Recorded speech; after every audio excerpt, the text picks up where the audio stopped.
pas la première fois que je vous parle du transport scolaire.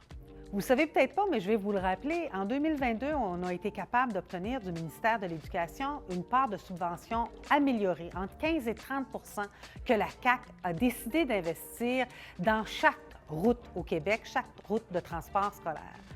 Et à ce moment-là, le ministre de l'Éducation avait dit « Je fais ça parce que je veux que les chauffeurs et les chauffeuses en aient leur juste part. » Chauffeurs, chauffeuses d'autobus, c'est un travail exigeant, des heures coupées, un salaire vraiment insuffisant, ce qui fait que la pénurie de main-d'œuvre est vécue particulièrement durement dans ce secteur-là, tellement que des fois, il y a des routes qui sont annulées faute de chauffeurs. Évidemment, ça envoie le fardeau sur la famille pour pouvoir reconduire leurs enfants à l'école.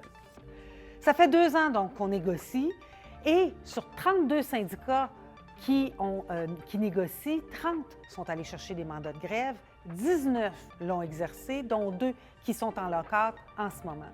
Ça veut dire que c'est à peu près 60 des syndicats du secteur du transport scolaire qui ont dû recourir à la grève pour avoir leur dû, alors qu'à la CSN, habituellement, bon an, mal an, 95 de nos contrats de travail, de nos conventions collectives se signent sans conflit. Pour nous, c'est vraiment le signe que la CAQ a très mal géré cet investissement public-là dans un secteur où il y a des patrons qui se sont dotés d'augmentations de salaire faramineuses. Il y a même des salaires qui sont au-dessus d'un demi-million de dollars. Vraiment, ça n'a pas lieu dans des entreprises qui, elles, n'offrent que des miettes à celles et ceux qui les enrichissent.